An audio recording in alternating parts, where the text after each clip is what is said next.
हर हर महादेव मित्रों, हनुमान जी के जीवन परिचय के इस दूसरे भाग को लेकर आज आपके सामने प्रस्तुत हूँ। पिछले भाग में हमने जाना था कि माता अंजना को श्राप क्यों मिला था और किसने दिया था। आज के भाग में हम आगे उनका केसरी से विवाह के विषय में जानेंगे और हनुमान जी के जन्म की ओर इस कथा को थोड़ा सा आगे बढ़ाएंगे। जिन लोगों ने पिछला वीडियो नहीं देखा है वो लोग जाकर के इस वीडियो को देख सकते हैं। कहानी शुरू करने से पहले जिन लोगों ने चैनल को सब्सक्राइब नहीं किया है उनसे रिक्वेस्ट है चैनल को सब्सक्राइब कर लीजिए, वीडियो को लाइक कर लीजिए और आप इसको अपने फ्रेंड्स और फैमिली में शेयर भी कर सकते हैं।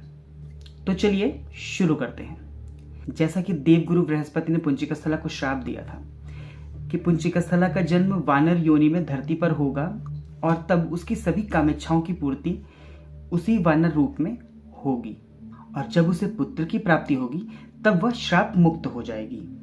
सब कुछ वैसा ही हुआ और पुंचिकस्थला का जन्म वानर जाति के मुखिया कुंजर के घर पे पुत्री रूप में हुआ। पुंचिकस्थला का नाम अंजना रखा गया। पुंचिकस्थला को अपना पूर्व जन्म अच्छी तरह से याद था। उसको ये भी याद था कि उसे श्राप क्यों मिला है और उसने इस धरती पर जन्म वानर रूप में क्यों लिया है। धीरे धीरे पुंचिकस्थला बड़ी हुई। क्योंकि उसको सब कुछ याद था इसलिए पुंचिकस्थला जब थोड़ा समर्थ हो गई, थोड़ा बड़ी हो गई, तब उसने अपने घर वालों से विदा ली और जंगल में बहुत अंदर तक, बहुत ही घने जंगलों में जाकर के तपस्या करने का विचार बनाया। जब पुंचिकस्थला जंगल के अंदर पहुंची तो उसे बहुत भूख लगी थी।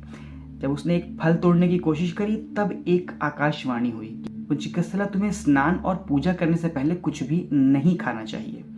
तुम जिस कारण से जंगल के अंदर आई हो तुम्हें उस उद्देश्य की पूर्ति के लिए एक साध्वी का जीवन जीना होगा। पुंचिकस्थला ने आकाशवाणी में जो सुना था वैसा ही किया। पुंचिकस्थला एक साध्वी का जीवन जीने लगी। वो सुबह उठती, पूजा पाठ करती, शिव जी का ध्यान करती, माता पार्वती का ध्यान करती, उसके बाद वो कुछ खाती पीती। इस तरह से दिन बीतते गए। एक दिन वहां पर एक राक्षस आया। क्योंकि पुंचिकस्थला बहुत सुंदर थी तो पुंचिकस्थला के ऊपर वो मोहित हो गया। उसने पुंचिकस्थला से कहा, इस तपस्या में कुछ भी नहीं रखा है, मैं तुम्हारी हर तरीके से रक्षा करूंगा और मैं तुम्हारी सारी इच्छाओं की पूर्ति करूंगा। लेकिन पुंचिकस्थला को तो अपना तप करना था। पुंचिकस्थला उससे बचकर भागी, बहुत दूर निकल गई। भागते भागते एक क्षण ऐसा आया जब वो राक्षस उसे पकड़ने ही वाला था। तब अचानक से वहां पर कोई ऐसी घटना हुई कि वो लड़खड़ा करके गिर गया और बेहोश हो गया। पुंचिकस्थला ने पलटकर देखा तो वो गिरकर बेहोश हो गया था। तभी फिर से आकाशवाणी हुई कि पुंचिकस्थला ये अभी बेहोश है और ये होश में आ जाएगा, तब तक तुम यहाँ से दूर चली जाओ। पुंचिकस्थला बहुत दूर निकल गई और वो एक आश्रम में पहुंच गई। जब पुंचिकस्थला भागते हुए उस आश्रम में पहुंची तब पुंचिकस्थला ने वहां के ऋषियों को पूरी बात बताई और उनसे रक्षा करने का अनुरोध किया।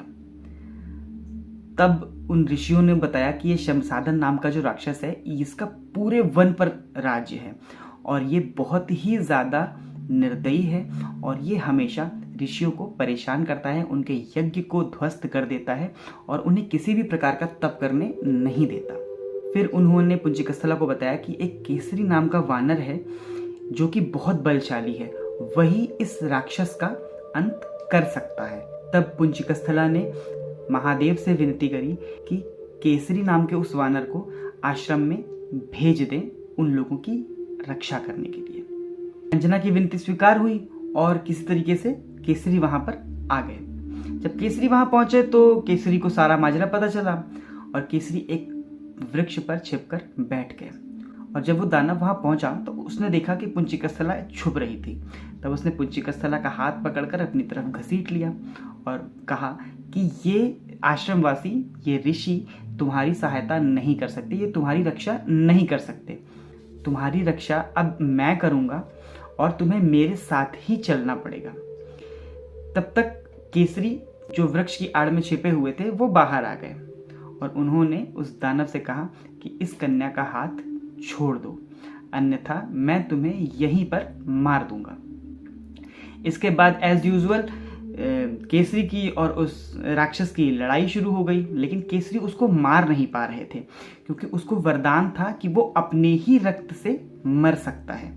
फिर जब बहुत देर तक लड़ाई चली तो अंजना को लगा कि ये लड़ाई तो समाप्त ही नहीं हो रही और केसरी का बल जो है वो कम होता जा रहा था। तब अंजना ने महादेव से विनती करी। तब महादेव ने उसको फिर से एक आकाशवाणी के माध्यम से ये बताया कि इस राक्षस का वध इसी के रक्त से हो सकता है।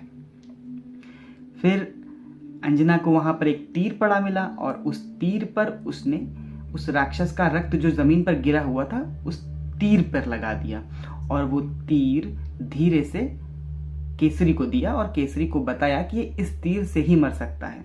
फिर केसरी ने वो तीर चलाया और उस राक्षस का वध हुआ।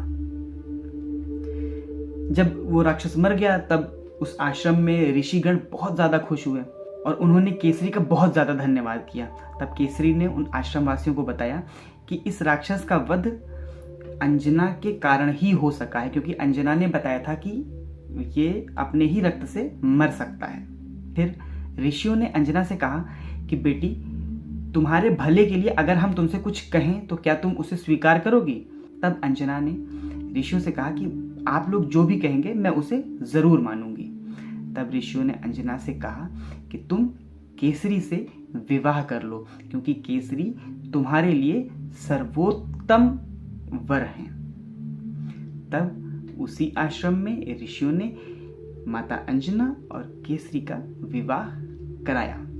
आगे की स्टोरी के लिए आपको थोड़ा सा वेट करना पड़ेगा। नेक्स्ट पार्ट में जल्दी ही मिलेंगे आगे की कहानी लेकर। उम्मीद करता हूँ कि आपको ये कहानी पसंद आई होगी। चैनल को सब्सक्राइब करना मत भूलिएगा, वीडियो को लाइक कर लीजिएगा और शेयर करिएगा। जल्दी ही मिलेंगे नेक्स्ट पार्ट में। तब तक के लिए हर हर महादेव।